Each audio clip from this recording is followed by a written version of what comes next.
I'm going to say at the time I really didn't want to meet her. My life was pretty torn up as it was. But the reason I said yes is I thought, what if this is the only chance I have? What if this is it? There's no more chances.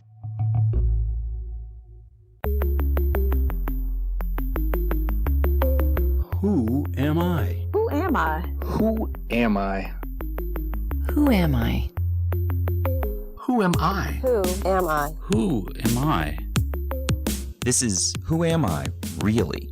A podcast about adoptees that have located and connected with their biological family members. I'm Damon Davis, and on today's show is Stephanie. She called me from Charleston, South Carolina. Stephanie grew up in a very wealthy family, and you'll hear her talk about the family's fortune. But pause before you pass judgment on how easy life must have been. Her story is filled with manipulative behavior, malicious intentions, and a foundation created from lies. But you'll also hear Stephanie's intelligence and tenacity to get through the tough times as she learned the truth about her adopted family's feelings towards her, the story of how she arrived in her aunt's care, and the tough road to connect with her sister. This is Stephanie's journey. Stephanie was born in upstate South Carolina. In her adopted family, she was the oldest child, and all of her siblings except for her half-brother are adopted. Adoption was part of their lives, with adoption children's books around that were read from time to time. But it wasn't an open topic of discussion. In fact, quite the opposite.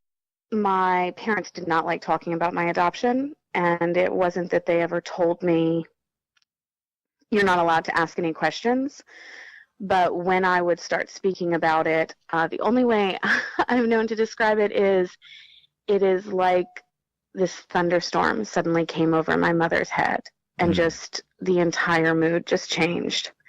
And I knew I was treading on thin ice. I was told the same kind of background stories as a kid. I was told by my aunt, my father's sister, that the way I came into the family is she had a friend who worked for social services, and she went by one day to have lunch with her, and there was this little child, this toddler, sitting in a chair, and she just said she thought I was so beautiful, and her friend said, I just have to finish up here before we go. I'm trying to find a home for this child, a temporary home. And my aunt said that she just immediately said, oh, well, I'll take her home with me. Wow. And that's how I ended up with her. That's fascinating. Were you where did you fall? You said you had several siblings, others who were adopted. Where did you fall in the order of children? I was the oldest, but I was not the first to be adopted. Oh, interesting. Okay. So she had already adopted younger children than you. Well, the way it happened, I'm not sure that she would have adopted me had she not already been involved in my life.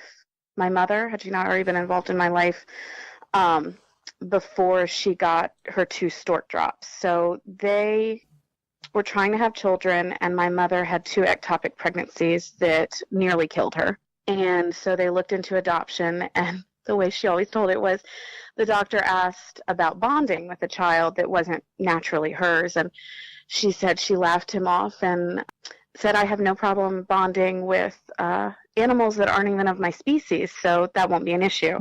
Oh my gosh, what a thing to say. Yeah, which as a kid I just took it for what it was, that's my mom. But being an adult thinking about that, it's odd. Stephanie's mother and father were both physicians, well connected in the hospital maternity wards, and they had thought about adoption before. And my mother told me the reason they didn't take any of those babies is they were drug babies. So Stephanie started to calculate, in her mind, her place with her mother. She figured out that her mother wasn't just desperate for any baby because she told Stephanie flat out that she had rejected some children in need. So it made Stephanie feel like she was not on solid footing within the family. Later, Stephanie found out that her mother's parents didn't believe in adoption, and that if a woman couldn't have children naturally, that was God's message that you were not intended to have children. I assumed that meant her mother had gone against her parents' religious beliefs. She said that's not the case at all. It wasn't a religious thing. My family is very snooty. They're very affluent, wealthy. But I keyed in on something Stephanie said earlier, that her mother would not have adopted her if Stephanie wasn't already in her life, and that Stephanie was living with her aunt. So you were saying that basically they didn't adopt some of the other children because they were drug babies, and she really would not have adopted you had she not already been in your life. You were living with your aunt. So what is your relationship to your mother then? We're very estranged. But I mean, is there a direct relationship? You are not her niece. You said you were living with your aunt. Your aunt was a social worker, and that's it. No, my aunt's not a social worker. She was in banking. Okay. But that's the story she told me. But that's not true. No, it's not true. They made it up. They made it up. So what was life like then for you as a child? It sounds like you were living under a cloud of deception that you didn't even realize was there. Did you detect other things that sort of made you feel like your adoption was in any way fake or taboo or anything like that? I definitely did. I don't necessarily have specific examples, but my mom even said when I finally knew more about it as a teenager, and I was just like flabbergasted, just completely appalled, but I also knew that I had to be very reserved because my feelings weren't acceptable. And so I was trying to let her know just how upset and unsure this made me feel when I finally learned more things. And she just said, "Oh, come on, Steph, you always knew. You were always the one asking questions. You always knew there was something up." Wow. And just shut down the conversation. That was the last time she talked about that. That was about 16 years ago, when Stephanie was a teenager. I wondered how the adopted siblings dealt with their mother's refusal to discuss adoption, but Stephanie says they never talked about it amongst one another. But one time, her older brother was visiting and casually raised something that stuck with her. He told me that if he were me, he would want to search for his birth mother.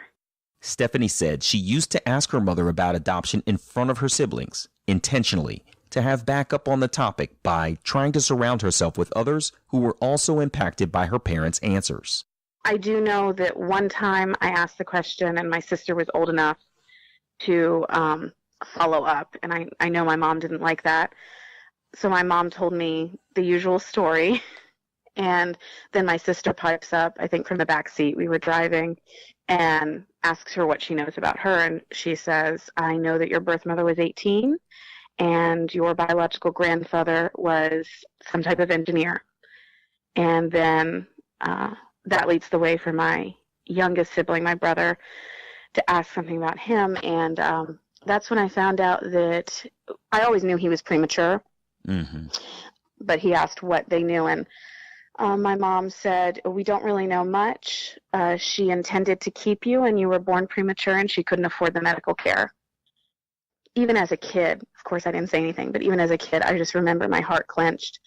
And I didn't know we were wealthy. My parents were very, they didn't talk about money. And it took a while. I was pretty naive. It took a while for me to realize we were well off. I just thought, well, everybody has 3 homes and that kind of thing. But I knew that we were well off enough that we could help someone like that.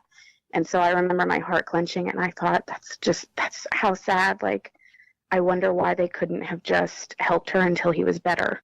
Stephanie's parents didn't know much about her siblings' families and how they were placed for adoption, and they tried to make it appear that they were equally ignorant of Stephanie's circumstances. I asked Stephanie about her brother's comment that if he were her, he'd want to find his birth mother. She revealed that he made the suggestion before she knew anything was amiss in the truth of her story. I was on a path to ask her about what made her want to search for her birth family. And I never decided to search. I was found. Really? Yeah, that's what started things. I was found. Stephanie was 18, a senior in high school, and she had been covertly speaking with her high school's guidance counselor. There had been an altercation with her father, who struggles with alcohol abuse, mental health issues, and some other things, Stephanie says. She reported that his station in life made it easier for him to cover his struggles. So my mother knew about some of them, but didn't think much of it. I had asked her not to leave me alone with him, and she didn't follow my request. So there was an altercation. I ended up getting the school guidance counselor who I had been speaking to for a couple of months without them knowing. I went on my 18th birthday because the school guidance counselor met with us a couple times a year and every time said, until you're 18, anything you say to me goes back to your parents. So I went in on my 18th birthday. Wow. So with that altercation, I had left the home for a couple of weeks, and then I'd come back for the holidays, which were dismal. And after my parents had met with a guidance counselor, and when you say my you mother left the home, did you run away? Did you move in with someone else? What? No, I went to the beach house first, which was about 30 minutes away from our regular home, and then I stayed with some friends. And I always called my parents, even my dad, though he was furious with me because I was tearing down his life. He always said, well, she always lets us know where she is. You know, she always lets us know she's okay. Because I do have this loyalty to them, and they are my family.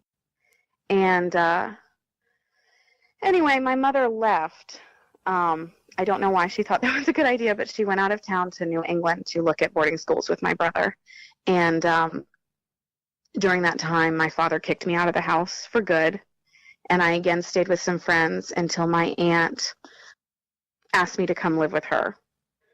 And I did, much to my parents' dismay. So at that point, I was not living with them. But it was a very, very, very dark time. I was just crying for hours every day. It was a really bad time. Her parents were irritated that Stephanie had been rescued. They felt like her behavior deserved punishment. She should be made to fend for herself. And they were inflicting tough love on her to teach her to support herself. They wanted to be her only option and for her to come running back to them. They wanted me to just fall flat on my face, end up in a homeless shelter, and have to come back. I told Stephanie I didn't get the impression she was a bad kid, and she said her aunt used to say the same thing. In fact, her aunt believed that if they really felt she had issues, her parents would be doing everything they could to help her, not tear her down and speak ill of her. Stephanie said her mother's main issue with her was that her moral values were too high because she had issues with her father. That's a mother speaking to a daughter about the father she's not comfortable being alone with. Then this happened. One day she sat me down in the bedroom, and this is in between leaving the first time after that really bad altercation and then her going out of town and my father kicking me out. She sat me down in the bedroom and she said, this stays between us, but if you recant everything that you have ever said about your father and you go to everyone and say you're lying and you have a mental illness, I will send you to France for the summer after you graduate high school, and every single break you have during college, I will make sure that you go someplace you want to be and you don't have to come home. Wow. She wanted to pay to sweep everything under the rug and have you claim mental illness. Yes. And send you away. Wow. Yes. That is devious. Yeah. So it wasn't about the family. It was or me or anything. It was about her and how things appeared. In her family, Stephanie was always the one who followed the rules. She was seen as the goody two-shoes, so she was singled out as the easiest one to run over, and she was the scapegoat. Stephanie understood her place in the order of siblings, recognizing that if it came down to her or them, she would not be the favorite, and her father actually said so. My dad did tell me several times during childhood, and he said it almost as though it was nice. I remember at the time feeling relief and so thankful that he just said it because my mom would always deny it. But we were up at the farmhouse, and I don't know why I went upstairs, but I went up to my parents' bedroom, and he was there. I was probably looking for my mom, but I have no idea how it came up. But he was staring out the window, and I was on the stairs. And somehow it came up, and he said, yeah, you're the least favorite. your mom's favorite is Jamie, and mine is Sarah Louise. And I don't know why you haven't done anything about it. Maybe it's because they were babies, but you're not the favorite. I'm in shock right now. I cannot believe he just said that to you. That's the most horrible thing. And the thing that's strangest to me is that when he said it, it felt like such a kindness. Like, I was relieved. I wasn't crazy. I wasn't paranoid. Like, you got confirmation. He said it. Yeah. I did not appreciate it later. He said it at Christmas to family, that my sister was his favorite and my brother was my mom's favorite. And I was sitting right there. So it sounded like Stephanie was very wise to hold off on talking to her guidance counselor until she was 18, but she was forced to wait. In her junior year of high school, she repeatedly asked her mother to go to counseling. Her mother, an aloof woman with a chilly demeanor towards Stephanie, summoned her to the downstairs parlor after dinner one evening. It's a very formal room with 14-foot ceilings, 2 marble fireplaces, and antique furniture. Stephanie is sitting on the silk sofa. She comes in her velvet robe and sits down across from me, and she's not a very emotional person, so she just very firmly and flatly said, I will take you to counseling, but you should know before we go, I'm going to tell them your birth mother is schizophrenic, and I'm going to meet with them before you get to meet with them. And I'm going to tell them you're schizophrenic. So if you want to go to counseling, just know that I'm going to tell them you're schizophrenic. That's crazy. Yeah, so It wasn't really an option. It was, sure, you can go, but this is what's going to happen. And I didn't know anything. I didn't know if it would be on a permanent record. I didn't know, like, well, is she telling the truth? Like, is my birth mother schizophrenic? Am I schizophrenic? What is schizophrenia? You know, I had no idea. Right. And so it scared me. And so I just thought, I'll just wait 5 months and I'll go talk to the guidance counselor and see what can happen. So then it's my 18th birthday. I just walk in. I think I threw this guidance counselor for a loop. Like, she is used to, you know, these ritzy people coming in and saying my kid needs extra time on tests and stuff like that. She didn't, like, it was a very cushy job. So I just waltzed in and sat down and I start crying and I just start telling her all about my childhood and saying I have 2 siblings left in the house and I'm worried what's going to happen to them when I leave for college and I'm no longer around as a buffer. Wow. And it just all comes out. The guidance counselor tries to talk Stephanie down, but it was a very volatile situation. At 18 years old, technically, she didn't have to stay in the home because she was no longer considered a child. But the counselor also recognized that counseling was not an option through her family, so she let Stephanie come in and vent. When the big altercation happened with her father, Stephanie called her guidance counselor from outside the house in the family car. The counselor instructed Stephanie not to go back inside and told her to get to a safe place. While the counselor had a cushy job that didn't actually require much heavy lifting, she was someone that Stephanie felt she could trust. The counselor spoke with her parents before Stephanie was allowed to move back into their home.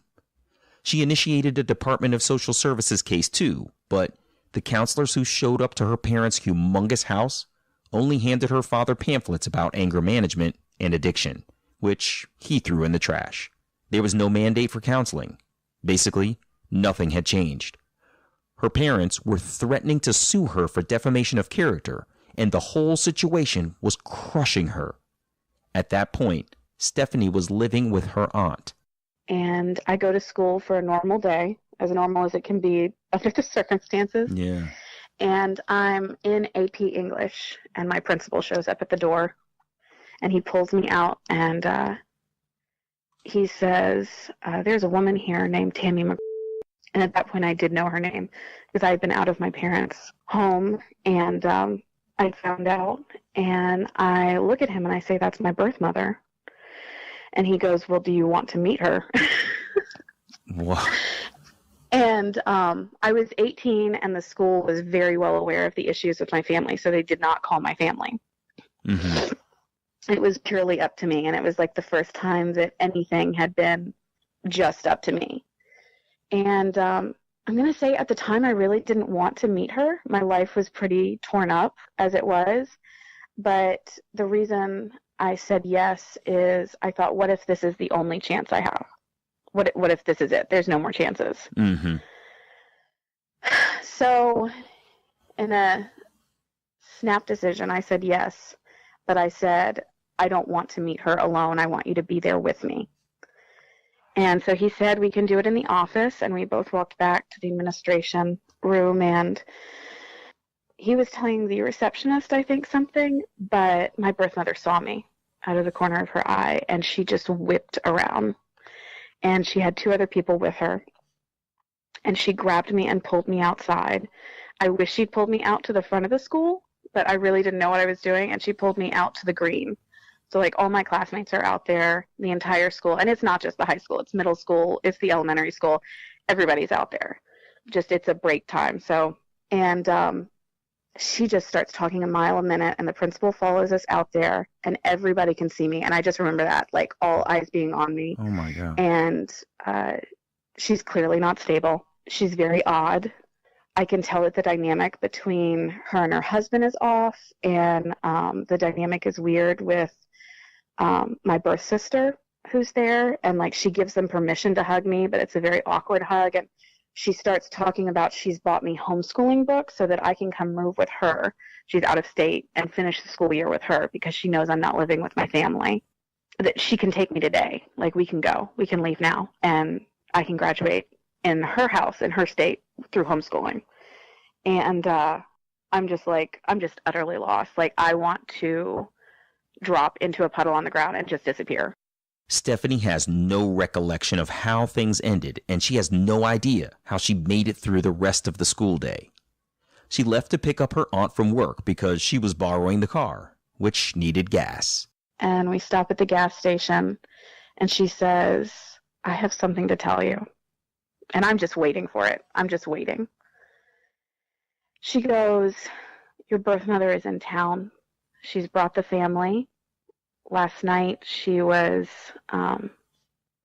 stalking your family and outside your home. And she just pauses and looks for a reaction. And learned from my mother, I was just very cool and calm and collected. And I just flatly responded, oh, I know. She came to school today. Got out of the car and started pumping gas. Oh, my gosh. Yeah. What? It's one of the best moments of my life. Just finally know something that no one else knew, and they like think they're revealing this big secret. I'm like, oh no, this is already blown up. Y'all have no idea. Her birth mother, Tammy, had been walking up and down the sidewalk outside the family house in the rain. Her parents called a private investigator to try to learn more about her and watch out for her return, scared that she was going to do something more than pace their sidewalk since she had traveled from another state to make an appearance at their home. Stephanie admits that her mother was fairly tenacious to pursue her at school, but recall that Stephanie said she already knew the woman's name before she was pulled out of AP English. Well, I'm pretty tenacious too. So my parents sat me down when I was a teenager. We went up, they asked me to have a meeting in the library, and we went up there, and they were sitting in these big leather chairs, and I went and sat on the ottoman. They just said, well, Steph, we have something to tell you. And I said, okay, and I was, nervous as hell, and my mom says, you've always wondered about your adoption. And I'm like, yeah. And she says, well, your father is your biological great uncle, and your cousin Tammy that you've never met is your birth mother, and your Aunt Sandra is your biological grandmother, and your grandparents are your biological great-grandparents. So what I think I heard was 1, incest. No. Am I wrong? No. I do like to freak people out like that sometimes when I introduce my aunt and I say she's both my aunt and my grandmother. Figure it out. And we're in the Okay. South, so that helps. Yeah, nicely done. You nailed it with me because I'm like, But no. So my aunt is my biological grandmother.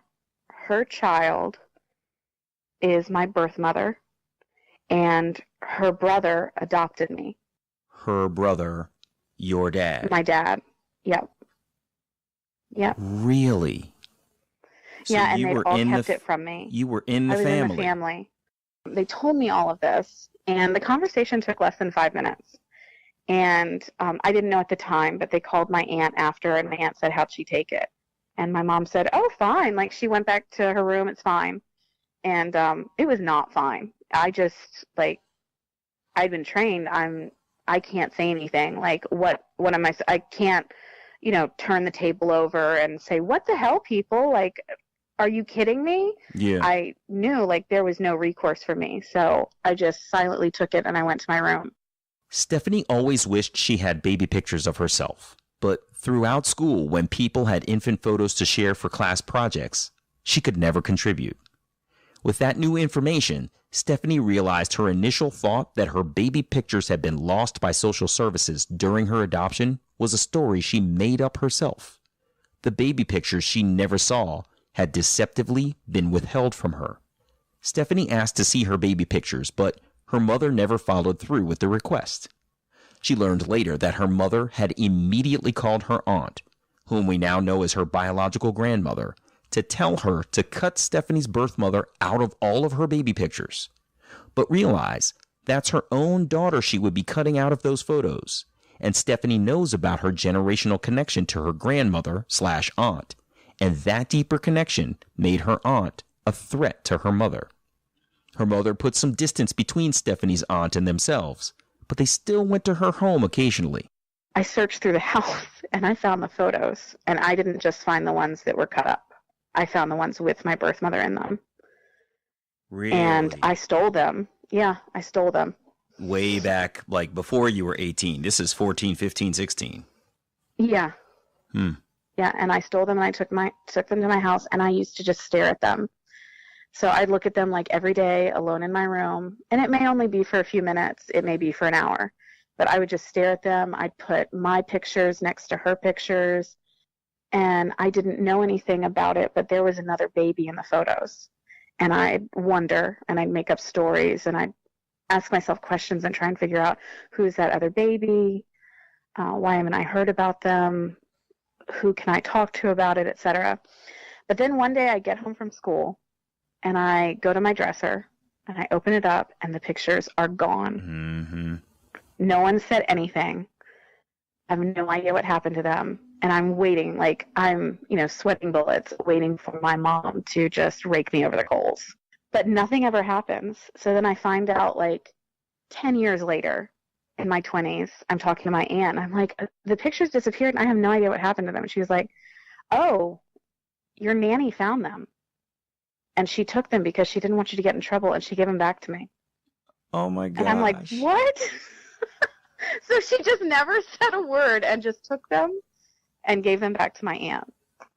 Oh, my gosh. She saved you. Yeah. Yes. As much as she gave you a 10-year heart attack, she saved you. Oh, my gosh. So her name and information was written on some of the photos, and that's how I found that's how I knew who she was. All throughout her life, whenever she went to her aunt's house, her grandmother's home, she had seen the faces of family members framed and hung on the wall.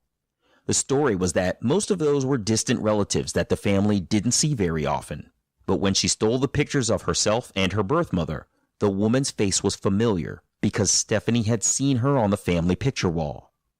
At the end of her senior year, her parents attended her high school graduation. They came to my high school graduation. My dad sat in the front row and just stared daggers at me the entire time. And while they were there, they told people I was schizophrenic and never came to say hi to me. So they came to the graduation, but they never said hi. They never congratulated me. They didn't take me out to eat afterwards or anything. In their community, if you were a black sheep in your family, you didn't just lose the family, as Stephanie had. you were cut off from relatives and friends of the family, too. Her mother was controlling everyone's opinions of her, shattering her world and excommunicating her. Once her mother was out of her life, Stephanie's aunt, her grandmother, told her the truth about many things like her birth father's identity and how she ended up living with her grandmother in the first place. So the real story is I was born to my birth mother, and she lived about 3 hours away from my aunt, and my aunt tried to help take care of us, and then my sister came along. We lived without running water and electricity, and my aunt said, they'd have to bundle us up at night and all sleep on the floor in the living room to try and keep warm with body heat. And so it was really, really difficult. My aunt eventually got my birth mother to move us down to where we live now. And everything just disintegrated for my birth mother. There were violent fights between her and her husband, which affected me, and I later found out about. And, there wasn't enough food. Clearly, utilities were an issue. She was an alcoholic. She was very, very unstable. She has always suffered with eating disorders to the point of being hospitalized and almost dying several times. And she had been in and out of mental hospitals and hadn't been able to get a clear diagnosis and refused treatment. So the real story is I came into my aunt's care because she was driving with her husband and saw my birth mother on the street and went up to her to see if she could help her see what was wrong. She was clearly drunk. She was very violent. She beat my aunt up, punched her in the face, and my aunt can't get my birth mother to really talk to her. It's clear she's not going to be able to help my birth mother. So she just starts screaming at her, "Where is your baby? Where is your baby?" And by that point, she and my birth mother and her husband had split, and how they agreed to split things was very Parent Trap-like. You take one kid and I'll take one kid. So he leaves with my sister and lives out of a van for, I think it's 9 months, but my aunt couldn't find him, didn't know where he was, and his family was unsure of where he was. So they're gone. It's just me and my birth mother. And she won't tell my aunt where I am, so they go by her home, and my aunt goes in, and it's all dark except the TV's on, and there's no air conditioning, and it's a hot southern summer, and she sees me strapped into my car seat, just sweat dripping off my face, and I'm sat in front of the TV, and she gets me, and she takes me to the police station. There, obviously a DSS case is started, Child Protective Services, and I'm given into protective custody with her into kinship care. So that's how I really came to be with her. And they created this rosy story of your, adopted mother basically seeing you, falling in love with you, and altruistically taking you home. Yeah. Wow. What did you think when your grandmother finally came clean about the truth of the depths of, your sorrowful beginning? Well, she didn't actually come clean about that. How it happened is all my life, at least once or twice a month, I had this bad dream. And it was a bad dream, not like a nightmare where monsters are chasing me, but it just gave me this incredible, uncomfortable, dark pit in your soul feeling. And I'd wake up every single time. And in the dream, I was looking around a room that I couldn't see very well my eye line was about 1.5 to 2 feet tall, and I couldn't see very well. And there were no lights on except for a flickering light. And all I could see was the sofa outline. And I'd wake up from it, sometimes in a cold sweat, just kind of like a panicky feeling. Mm. And I told her, I was living with her at the time, and I told her, she woke me up, and she's so cheerful in the morning, and I'm just not. So I was in a grumpy mood, and she was getting on me about it, and I was just like, look, I didn't sleep well, I had a bad dream, and she asked me about it, and I told her, And she said, that's how I found you. Oh, my God. And she told me the story, and it fit. And I have literally never had the dream again since that night. She said that dream, in all of its ambiguity, with the flickering light and the weird line of sight from just 2 feet off the ground, are completely explained as a memory from her childhood. A child that age would not know that the flickering light she was seeing was a television, nor that her field of vision in the dark, with the shape of a couch in front of her, were real images seared into her brain.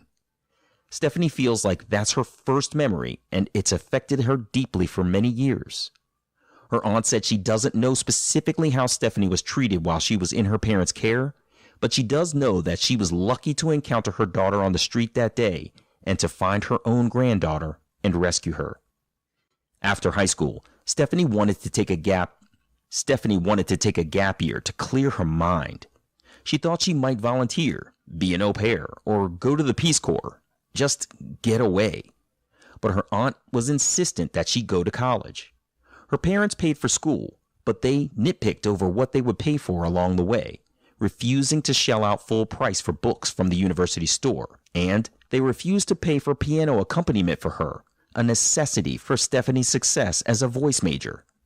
Stephanie says she did terribly that first year, and she knew going to school in that state of mind was a mistake.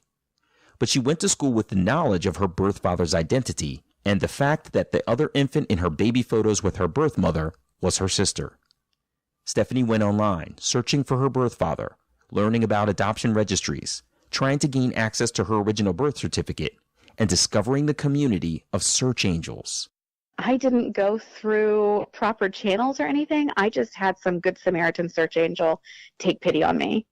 And they said, well, I'm a search angel. I'm retiring. I don't do this much anymore, but give me the information. I'll see what I can do.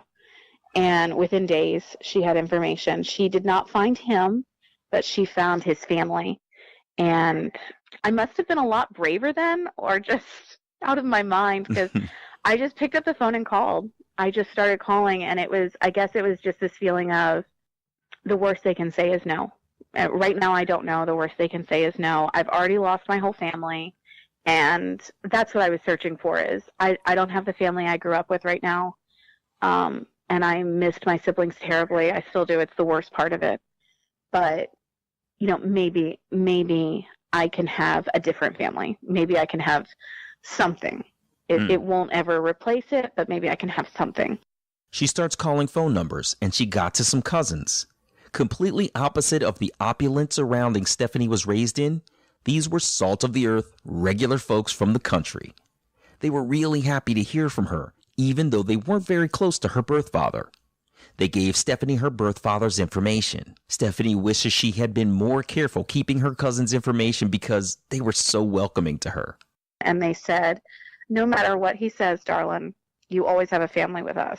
And I've never forgotten that they were just so nice to me and so willing. His phone number was unlisted, and they could have so easily just, no, we don't want to get involved. Oh, it might upset him or something. And they just weren't at all like that. We're just so welcoming. That's amazing. That must have felt so good.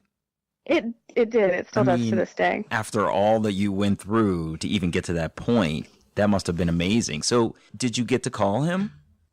I did. I called him, and I said, do you remember a person by the name Tammy?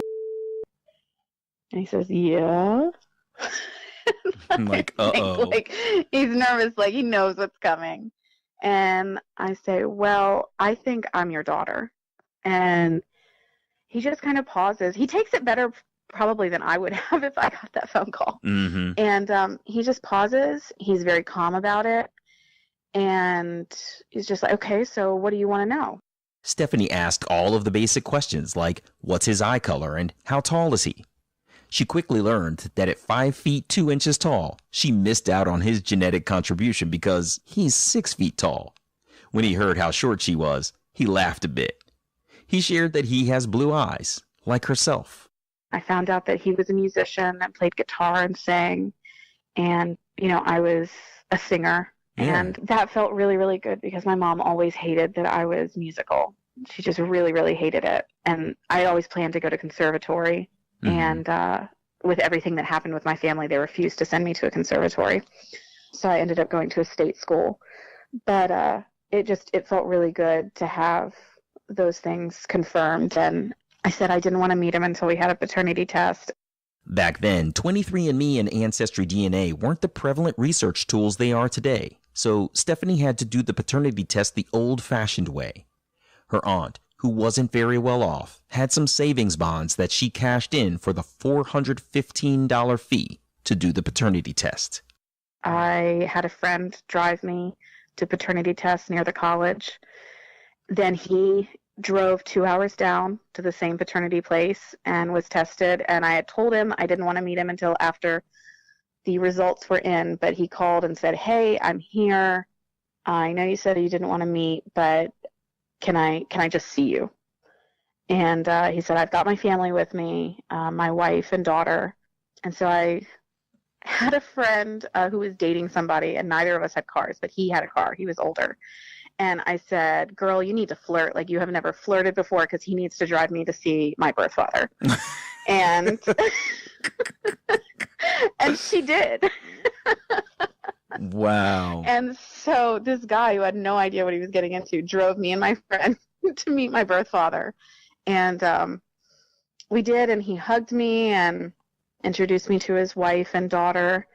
And the next week we got the results. And the paternity place called me, and obviously they'd met both of us, and they gave me the results, and it sounded like the woman who was reading the results to me was going to cry with me, because I start crying, and I'm like, "Oh my God, really?" And she, gets excited and teary too.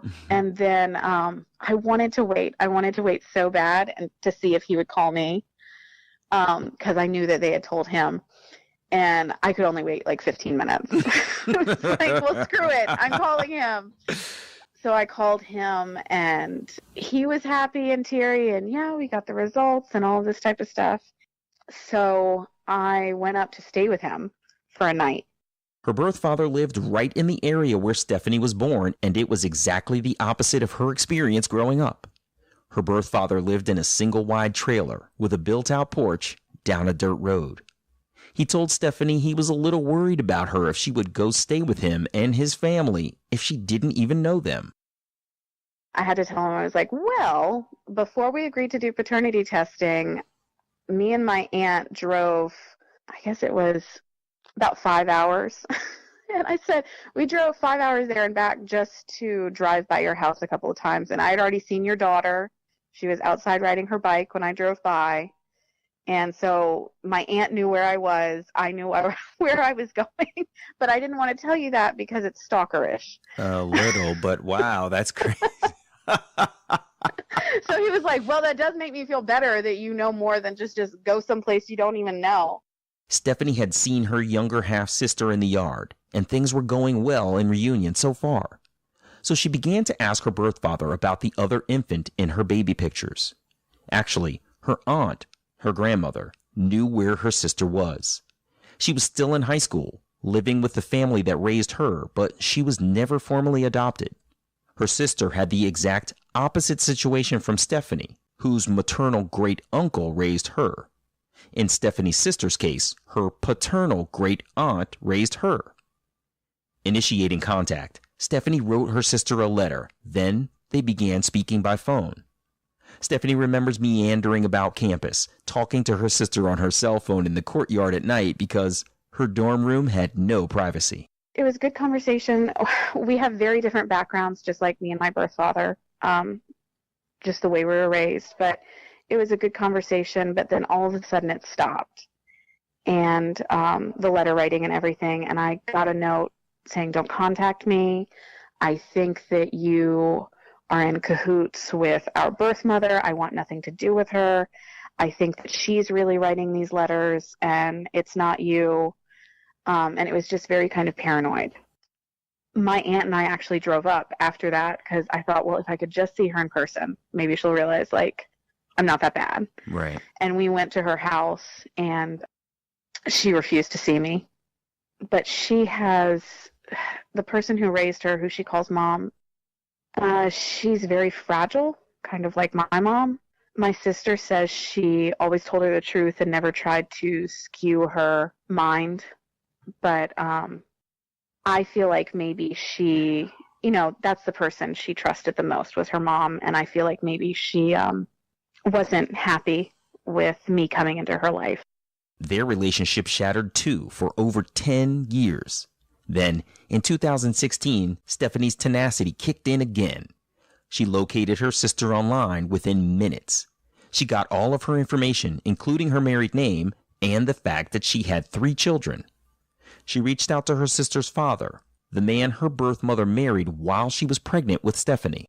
He was just like, "Oh my gosh, honey, I have waited for this for so long. I've looked at your pictures on Facebook and I just never get brave enough to reach out. I'm sitting here crying. I'm so glad to hear from you." Da, da, da, da. Wow. And yeah, and I speak to him for like 3 months, and I talk to him about my sister. I tell him, well, I tried. I'm really scared to reach out again. I don't know why, but she thinks that I'm involved with our birth mother, who made her life hell when she was a kid. And part of that is because she did not have the benefit of an official adoption, so she was not as protected as I was. Eventually, he gets her to reach out to me, and she friends me on Facebook, and it's all very superficial for a while, and then we have those, like, adoptee reunion conversations that go for, like, hours into the night. My husband is sitting there going, like, "Are y'all ever going to stop talking? Like, it's 3 a.m. When are you going to sleep? You got to get up tomorrow." And I'm like, I know. It'll a little bit. And you don't want it to end. Yeah. Yeah. Yeah. So she and I are still talking, and we spent last Thanksgiving together. Her family and kids came down and stayed with me, which was a whole different kind of craziness. There's still awkwardness because we do have very different backgrounds, and I try and tread lightly so that I don't want to offend or anything, but I think sometimes it's hard for her to understand my world and me to understand hers, and so we just have some different priorities, and I wish that wasn't there. And sometimes she mentions, like, I wonder what was wrong with me that they chose to adopt you but didn't adopt me, and I wonder what it would have been like if I had been adopted by the wealthy people, and I wonder what it would have been like if I was adopted with you. But then she'll say things like, but all the money in the world isn't worth what you've been through. And I'll be like, that's damn straight. Yeah. I was going to ask her if you shared that with her, because that's a really important point. I'm sure you both would have very much loved to have been together, but for you to endure what you did at the high cost that it, seems like worth the money at all. No, it isn't. Stephanie said she was really nervous to meet her sister the first time, so they met at the zoo. She wanted to meet her nieces and nephews, and she wanted a distraction around them that was fun for the kids. Stephanie said neither one of them looked like their birth mother, but they kind of resemble one another. They both have the blue eyes, fair skin, and are, shall we say, vertically challenged in the same way. The most important thing is we were sitting on a bench at the zoo, and it was at the end of the day, and the kids were going in the kangaroo romp area, and we were just sitting there talking, and she just all of a sudden reaches out and grabs my hand. Like, I think, like, something's wrong. And she's like, "Oh, my God." I'm like, "What?" And she goes, "We have the same hands." And so we, like, sit there, like, putting them next to each other and all, and analyzing them and everything. And it's true. And growing up, my hands were always made fun of by my mom, no less. Like, it was like, your hands are still the same size as they were when you made that 5-year-old ceramic plaster thing in kindergarten. And, like, she's not wrong. Like, I have really small hands, and they're small and chubby and everything. And I always hated them. And ever since then, I haven't, because it's a part of her. So it's part of you both. That's really important. It was a big moment for me. That's a bond. Wow. Yeah. That is so fascinating. So how are you doing now? You've been through a lot, and I recognize that a lot of it was a long time ago, and that you've had some positivity come out. Her father is receptive to you. Your own father was receptive to you, and she's been receptive in the years since the initial rejection. But how are you doing? I'm still lost, to be honest, and I still reach out to my family, birthdays and holidays and things. And last Christmas, My husband went with me. They'd never met my husband. I invited them to the wedding, my college graduation. They didn't come. My brother was going to walk me down the aisle, and my dad told him, "You'll be cut out of the will if you do." So he didn't come to my wedding either. But last Christmas, my husband walked with me to the door, and I always leave something. But this time I saw the lights were on, and I rang the doorbell, and a childhood friend, all grown up, comes to the door, and her mom and my mom are best friends. And I have homemade cookies that I've made for them in these really nice tins. And I ask, to see my mom. Like, I don't need to come in, but, like, can she come to the door? And she goes back inside and comes back and says, everybody's just sitting down to dinner, so she can't come. And I was like, it'll just take a minute. And she goes back and comes back even angrier with me. And it's like, well, what do you want me to do? Like, no, she's sitting down to dinner. I'll take the cookies. They take the cookies, and I heard from my brother later, like, they made fun of me and threw them in the trash. And a family friend from Austria was staying with them for a few months. And she reached out to me later the next day and said, I'm so sorry, and da-da-da-da. And so I asked to see her, and she's in her 30s. Like, oh, well, while you're in town, can I see you? And she says, I have to ask your mom's permission. And she never made arrangements to see me. But, like, that just shows, like, the control my mother exerts. This woman, they're wealthier than my parents. Like, her father is an Austrian journalist and everything. So there's no tie to money or anything like that. But she even still feels like she needs to ask my mother's permission as an adult to speak to me as an adult. That's unreal. And yeah. And she and I grew up like cousins, kind of, just because the families were so close and we spent holidays together and whatnot. So there is a lot of grief, and it catches me at odd moments. But there's a lot of grief. Stephanie talked more about how she's doing today and where she is in working on adopting children herself. She's working hard to keep a sibling pair together, partially because she knows how important that can be from her own experience. Thinking back on my childhood, I can see grief for losing my sister that really affected me. Her name starts with an L. Mm-hmm. And as a child, I didn't know why, but all of my dolls I used to name L names, except for one. My birth name started with an M, and I had one doll that I named a version of my name, and then all the rest were L names. It was like you were trying to keep her with you.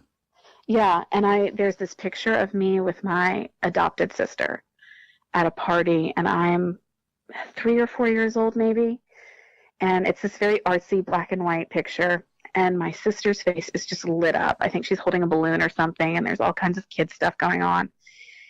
And I am gripping her arm with two hands. I look like a wide-eyed deer in headlights, and I remember that. Like, I remember being at the party, and I remember being terrified of losing her. And I don't know what had happened to me previously or whatnot, but I remember my parents thinking it was very odd and knowing that people thought it was odd, but, like, I couldn't let go of her. I couldn't let go of her.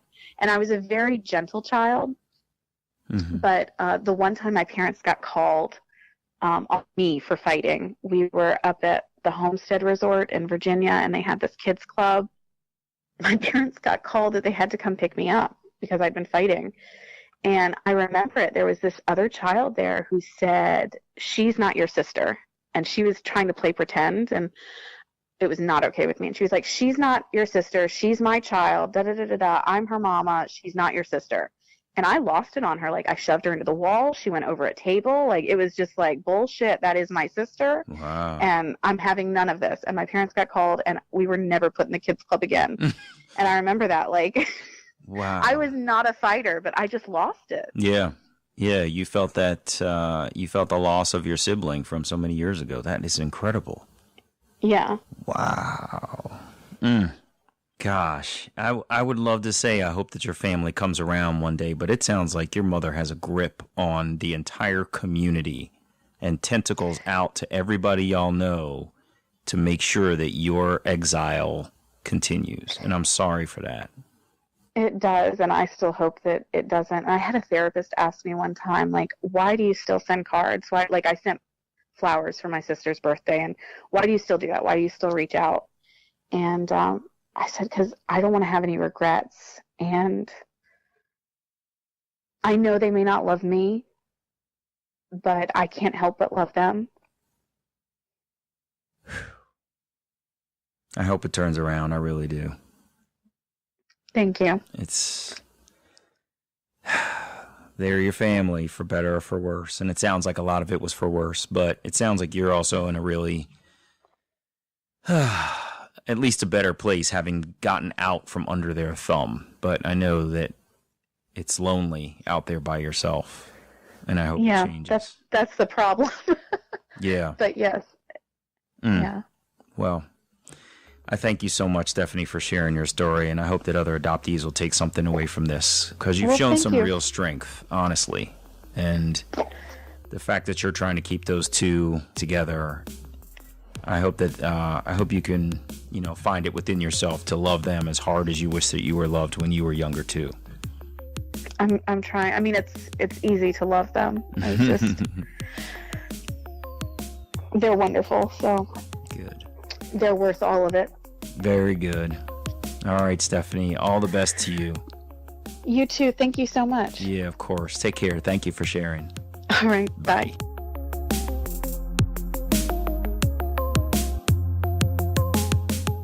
Hey, it's me. Stephanie's experience was just surreal, as so many adoption journeys are.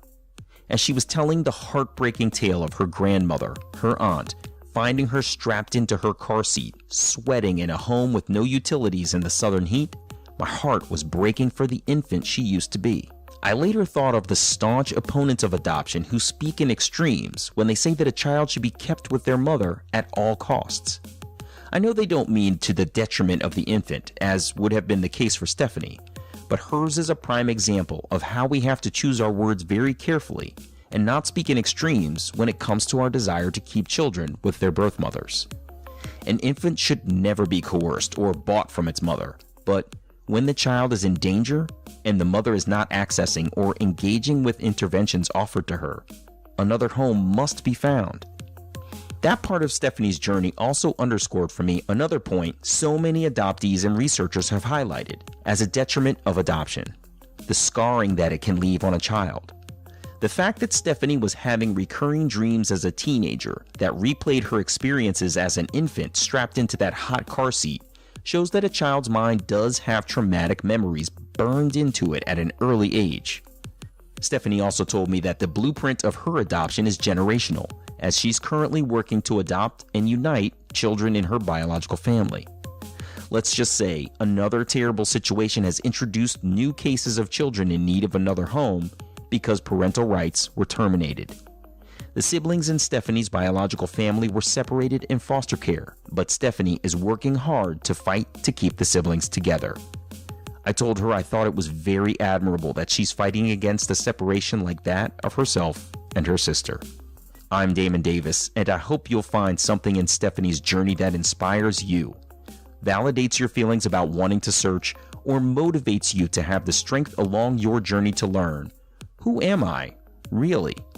If you would like to share your adoption journey and your attempt to connect with your biological family, please visit whoamireallypodcast.com/share. You can choose to share your whole story, maintain some privacy about parts of your story, or share completely anonymously. You can find the show at facebook.com/WAIReally or follow me on Twitter at WAIReally. And please, if you like the show, you can subscribe to Who Am I Really on Apple Podcasts, Google Play, Stitcher, TuneIn Radio, or wherever you get your podcasts. And while you're there, take a moment to share a rating or leave a comment. Those ratings can help others find the podcast too.